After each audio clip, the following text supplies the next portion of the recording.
Welcome to Notebook, a program of interest to the St. Lucie County community that features information about St. Lucie County schools. Guests include school district and community leaders with focus on children in our community. Hello and welcome to another edition of Notebook. This is a show where we connect you with community officials, school district personnel, and other organizations from around the Treasure Coast. And my name is Jane Whitaker, and I get a chance to serve as your host for this next half hour, and we thank you for joining us and look forward to the information that we're going to share with you today. In our first segment, we have Ms. Linda Chastain, who is with us and is going to be sharing about the Hope's Closet, which is a program supported through Graceway Village. And if you remember, a few months ago, we had Kathy Mooring with us, who serves as the director of the programs, and we're excited to hear what upcoming events are happening and how you as community members can get involved. And then in our second half of the show, we're going to have Cassie Velasquez, who is our VPK specialist through St. Lucie Public Schools, and she's going to be joining us to share with us about how, if you have a student that's going to be getting registered for VPK, and which is voluntary pre-kindergarten. She's going to let us know how we can go about getting you registered and your child registered for the next school year. So we're excited about today. So welcome, Linda. Thanks for being with us. And we are so glad that you're here to share with us about Hope's Closet and to get some information about some upcoming events that we want to let the community know about. But before we get started, I always like to have our guests share a little bit about themselves. And we were talking a little bit before the show that you are a native St. Lucie County resident, and which is, well, actually, it's not as difficult to find up here in Fort Pierce. And now in Port St. Lucie, a lot of times, you know, we have a lot of people from up north in New York, New Jersey, but in Fort Pierce, a lot of my neighbors, even like we talked about before the show, are born and raised in this area, and very excited to have you. So tell us a little bit about yourself, your background, and how you came into this position at Hope's Closet. Thank you, Jane. I appreciate the opportunity to be here and discuss Hope's Closet for Children. Yes, I am a native of St. Lucie County. I'm actually a second-generation native. My father was born in a home right at the foot of the Citrus Avenue overpass. How about that? And he went on to serve as a mayor for a term.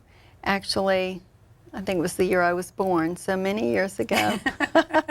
And I do feel a strong sense of support for St. Lucie County. After all, it's my home. Right. And I've had the opportunity to live other states, other cities in Florida, and really feel like Fort Pierce is home. Good. I'm happy to be here. As far as my involvement with Hope's Closet for Children, in 2006, I believe it was, Indian River Presbyterian Church and First Presbyterian Church merged. If you know a little bit about the history of Fort Pierce, you'll know that First Presbyterian was located on Orange Avenue in Fort Pierce. The church moved out to Hartman Road, which is now the current location of Graceway Village. The congregation aged, and it was determined that IRPC, Indian River Presbyterian, and First Presbyterian should merge. So in that merger, Indian River Presbyterian gained the property located on Hartman Road, and it was Indian River Presbyterians, that's a mouthful, their desire to create an outreach center for unmet needs in St. Lucie County. I was very fortunate to serve on a committee, a facilitating committee, to look at needs in St. Lucie County and really the Treasure Coast area. What needs were not being met at that time? And we came up with several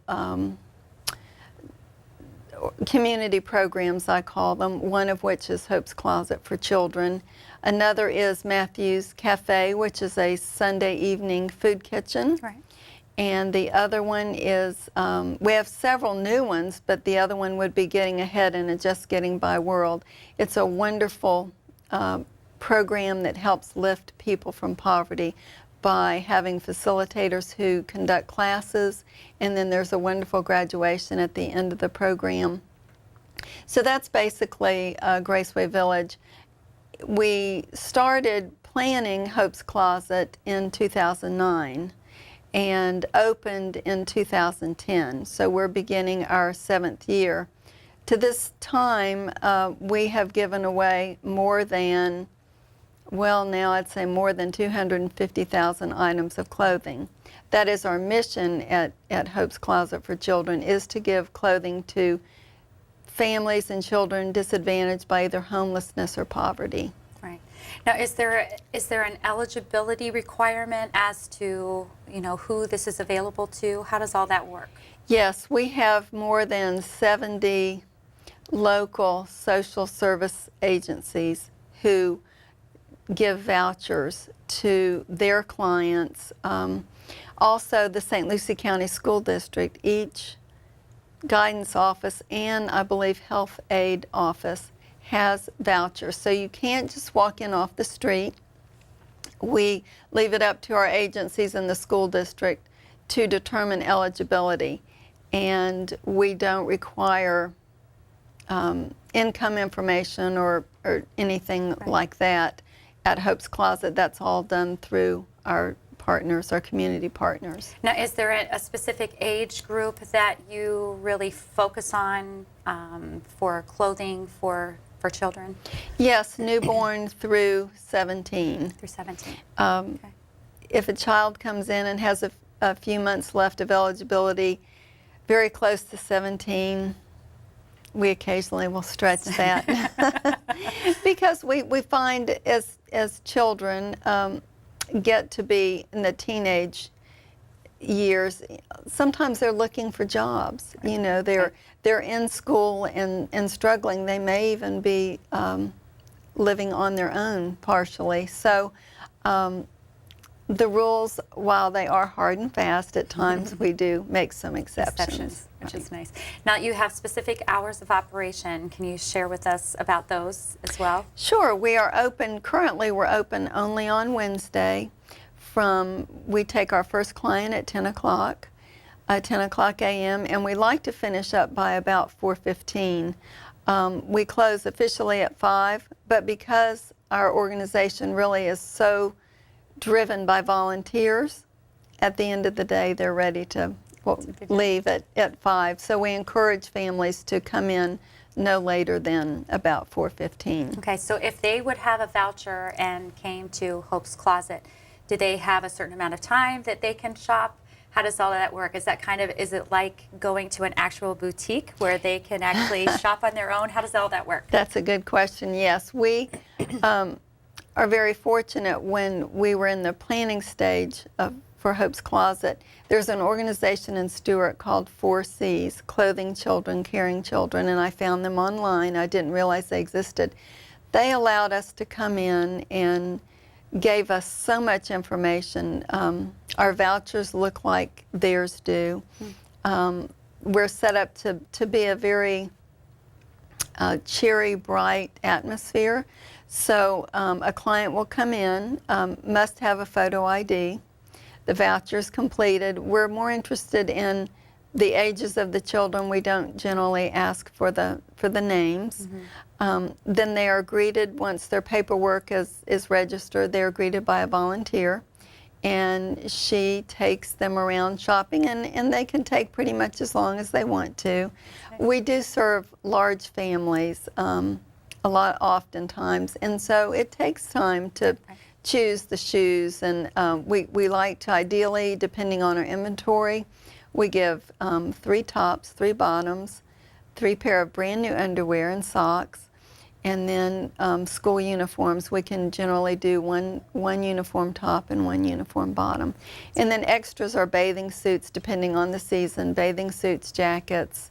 Sometimes we have athletic shoes, things like that. That's pretty special. That's great. So if someone in the community that's watching would be interested in donating, how would they go about doing that? We have 2 bins, donation bins. One's located at Hartman, on our Hartman Road at 1780. It's right outside the office door.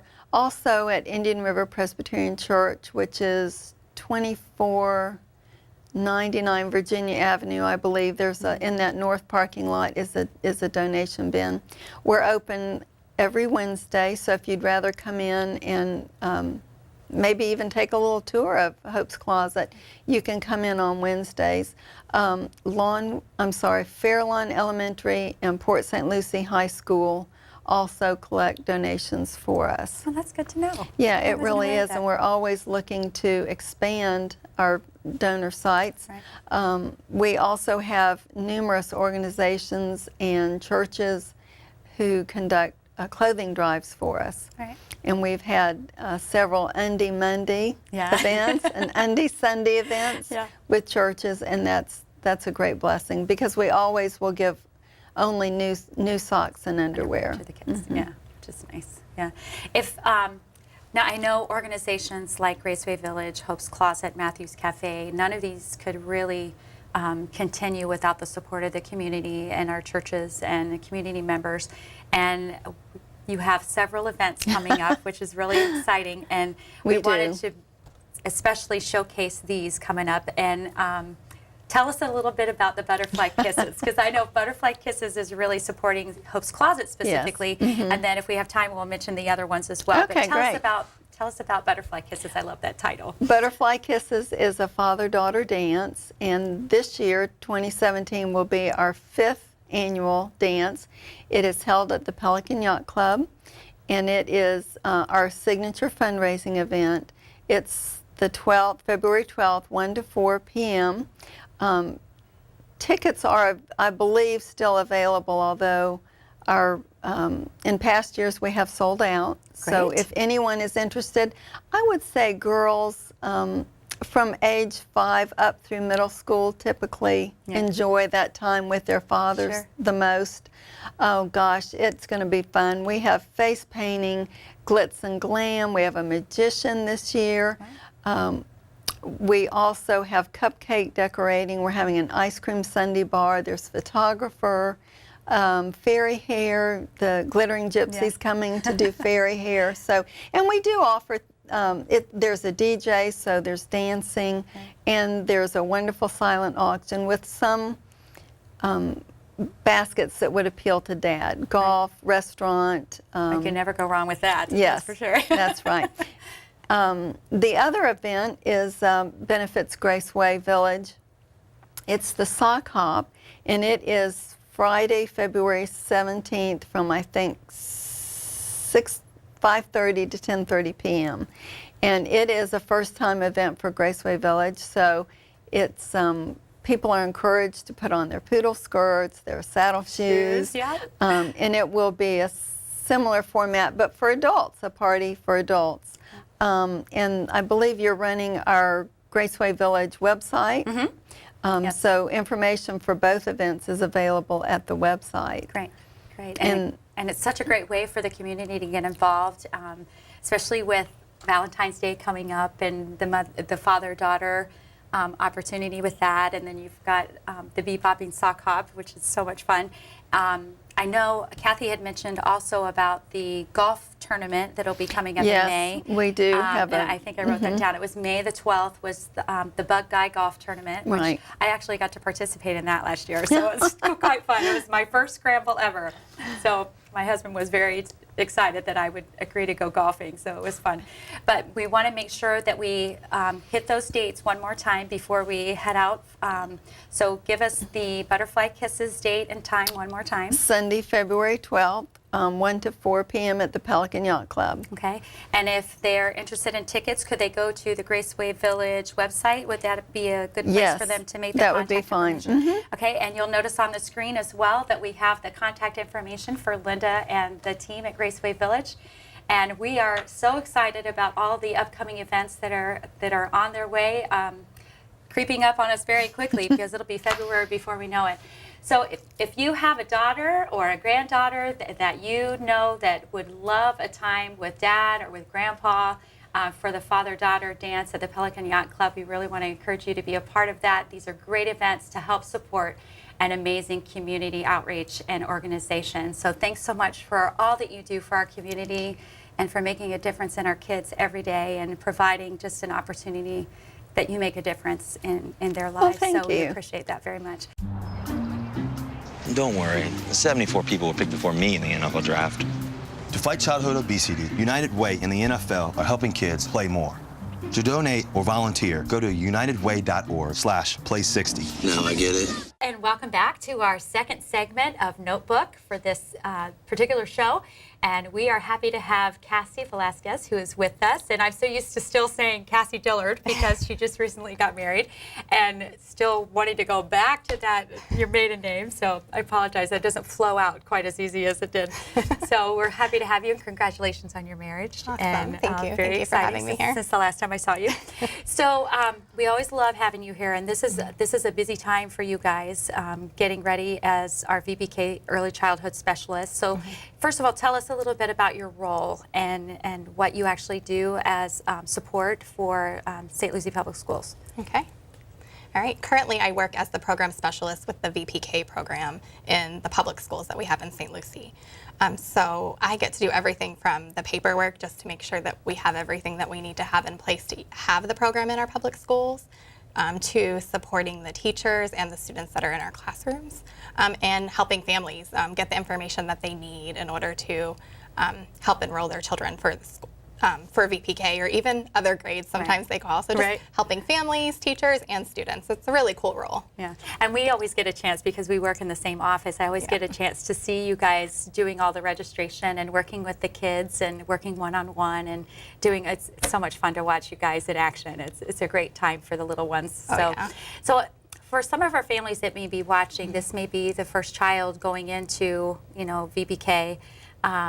What are some things that you could suggest maybe just as helping them transition? And sometimes that transition is more for the parents sometimes than it is for the kids. But what are some things that they could help with their child just to transition to get ready for that to go a little smoother? Really to just start talking to your child. If you plan on enrolling them in VPK, start letting them know if they're not already in school, they're going to be going to school soon, and talk about what school is, drive by some schools. Just start talking about the experience so that the child is aware of what happens when they go to school. Read to your child. That's the number one way just to prepare them. But like you said, sometimes just sending a child to school is really, really scary, especially when they're sometimes they start as a 3-year-old and they're turning 4 by September 1st. So they're still a baby when they're starting school.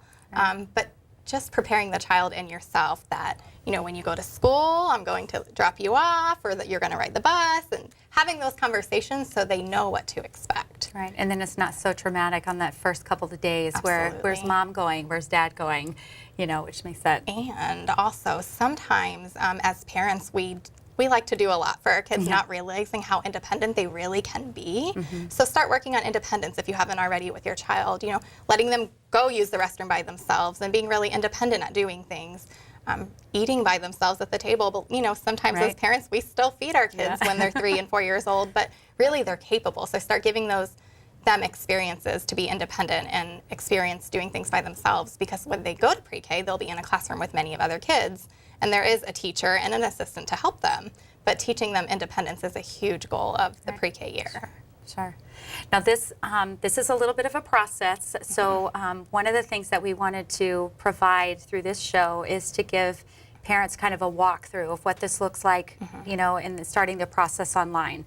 So Cassie is going to kind of walk us through a little bit what this would look like when you access through the St. Lucie Public Schools website. So if we could do that, let's take a few minutes and kind of walk the viewers through that process and what it would look like. Okay, that would be great. So if a parent has a child who will be 4 on or before September 1st, 2017, and they're interested in St. Lucie Public Schools VPK Title I program, they can find lots of information on our website. So if they go to just stlucieschools.org and then select parents and students at the top, and then go down, you'll see news, and you'll see VPK registration going on now. If you click on that, it brings you to our pre-K page. At the top right of our pre-K page, you see 2017-2018 school year registration. Then there's 3 links, English, Spanish, and Creole, whichever one the parent prefers. I'm going to click on the English one. It opens our flyer. Now, the parents can the easiest way is to access it online, because then there's some links that the parent can just select and go directly to the site where they need to do the application and the appointment. However, we do have flyers available at the school district office at the main desk, as well as the Early Learning Coalition. So the first page of the flyer just gives some general information about St. Lucie Public Schools program. Our program is a full-day program, and we follow the hours of the school. And we do not have VPK at all of our schools. So you'll see that this is for 2017-2018, but now is the time to register, even though the school year doesn't start till August. Right. The child must be on or before September 1st.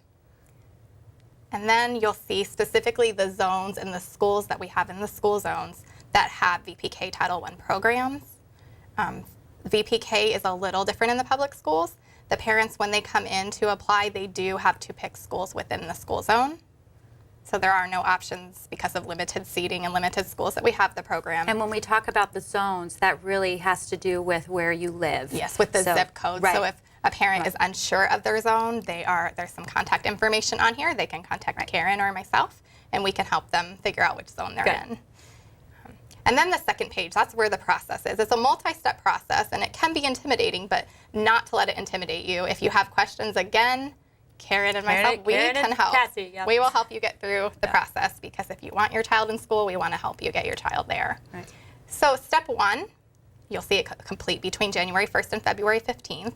That's because starting on February 15th is when we have appointments where parents come in to register. Step one is where the parents go to the Office of Early Learning website, and they create an account, and they're applying for a VPK certificate of eligibility.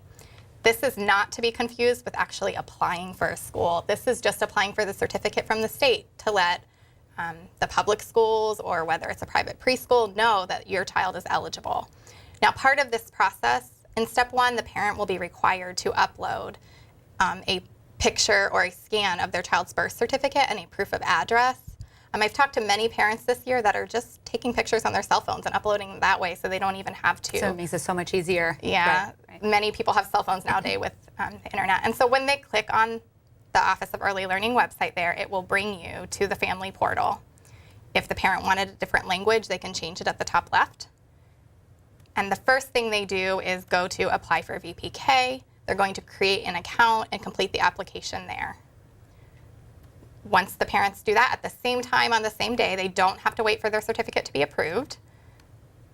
They can go on to step two, which is a link that they can select to make an appointment. They'll be making an appointment to come into the school district, to the office, on February 15th, 16th, 17th, 21st, or 22nd, depending on which day and time works for them. So they'll make an appointment there, and then the next thing is really just remembering when your appointment is so that you can come to your appointment. When you click on this link, it brings you to a web page that looks like this. There's some general information, not to be confused that the last day to sign up is February 14th. That's just because the appointments start on the 15th. So if you wait until the 14th, there may not be appointments. Of course, we're striving to get everybody that wants to apply in, so we will do that. But at first, you just see gray, and that's because none of these appointments are available. They're already taken. So the parent would want to scroll down until, as you can see, we're already at February 17th. They see the orangish brownish color there. That means that appointment's available. So then they would click on that and put their information in and make an appointment. And then they're just ready to check back to their email for where they apply for the certificate over the next few days after they apply. Once the certificate's approved, they get an email letting them know. Then they would need to log back into that site on step one and print that certificate. That's the certificate they need to enroll in any program. So step two is strictly for the public school VPK program, making an appointment. The certificate does say bring it to the school to register. For the public school program, it does not go to the school. It comes to your appointment with you that you make in step two. Now, if a parent just wanted a private provider preschool or Head Start, then they would bring that certificate there to do their process. But for the public schools, they must make an appointment and come in February. Then they're ready for step three. Paying close attention to this, maybe write your appointment here on this paper if you print it out. These are all the things that will need to come with you to your appointment in order to make sure that you only have to make one trip to the district office and your registration will be complete there. So one of the big things is bringing your child with you to your appointment, making sure the child that you're registering comes with you. You will need that certificate of eligibility that you get from step one, your child's original birth certificate, no copies, a photo ID for the parent or guardian, your child's social security card if you have one, and then 2 proofs of address. Paying close attention to what the acceptable proofs are. They're listed here. These are the only things that the school district accepts as proofs of address. The parent does upload a proof in step 1 to the Office of Early Learning, but that is not shared with the school district. Enough, That right. is through the state. We don't see that, and it's overseen by the Early Learning Coalition. So they'll still need to bring their 2 proofs with them, making sure they're current. If they're using a utility bill or a rent receipt, making sure it's within the last 30 days of when they have their appointment. And then, so 2 proofs. They both can be from primary, or one can be from the primary and one can be from the secondary. So bringing all this documentation in your child to the district office on the day that you make your appointment and the time. So when you come into your appointment, you're going to be greeted by someone, and we will help you complete our registration process. There'll be an application that they complete with some questions on it, a social emotional questionnaire about the child, and we'll be giving a pre-academic screener to the child. It's a book, and it's a little game we play with the kid. And we do that because of our program being very limited and being a full day for free. With that Title I funding, the federal funding source that helps fund that full day, we have some guidelines we have to follow to ensure that based on the applicants, the children who display the most need are given priority with seats. Doesn't mean you're not going to qualify, but if we do have more applicants than we have availability for, there could be some children who don't get seats. So we strive to let parents know as early as possible. A couple years ago, it was the summertime before parents found out if they got a seat. So we will notify parents by April if their child got a seat and what school, and that is done via the mail. We mail the parents a letter letting them know your child was assigned to whichever school it was for VPK and giving them some further instruction of what to do. If it happens to be that the child did not get a seat, we call the parents and then talk to them about their options from that point. So lots of steps to follow. Lots of information, but really it's great. Going to the website, accessing the flyer, and going step by step, and then remembering to come to your appointment. Right. It's so important to do this process if you want the public schools now in February. Don't wait till the summertime. Right, because then there won't be seats available. Yes. Yeah. And I'm sure some of our viewers are thinking, gosh, I don't have a computer, or I don't have access to a computer. What are some suggestions maybe that you would give in a situation where families may not have access to a computer to go online? The Early Learning Coalition, which happens to be in the same building as the school board, so at 4204 Okeechobee Road, the Early Learning Coalition has computers and scanners set up in their office. It's entrance 5 at that big building that we're all located at. They would go in entrance 5 and bring their documents, bring the child's birth certificate and a proof of address, and they can sit down at a computer right there. There's staff that can assist them if they need help or have questions. Or just the local library has computers and scanning capabilities where they can complete the process there. And another thing, just as you were talking, I was thinking about the Parent Academy, which is up on US 1. And that's by the Save a Lot, I think. They've moved. Have they? Yes. Oh, they're now on Virginia. Okay. I'm not sure of the exact address, but my contact information is here on the flyer. And if a parent needs to locate the Parent Academy, I can definitely help them with that. So we've got some options there between the library, the Early Learning Coalition, Parent Academy. So there's lots of options to assist parents that may not have the access. So that'll make it easy. And when parents have questions, just call. Don't let this intimidate you or say, oh, it's too much work, I'm not going to do it. Right. If you call, we'll walk you through it. We'll help you get it done so that your child can be in school. And really quick, we just got a few seconds. If you'll give the contact information one more time as to what website they go to and just your contact information as well, that'd be great. Okay. In order to access the flyer, just go to stlucieschools.org. If they click on the Parent and Students tab, it will bring them to under News. They'll see VPK registration going on now, and that will bring them where they can access the flyer. Also, hard copies of the flyer at the school board office and the Early Learning Coalition. And then if parents have any questions, they can contact me at 772-429-3945.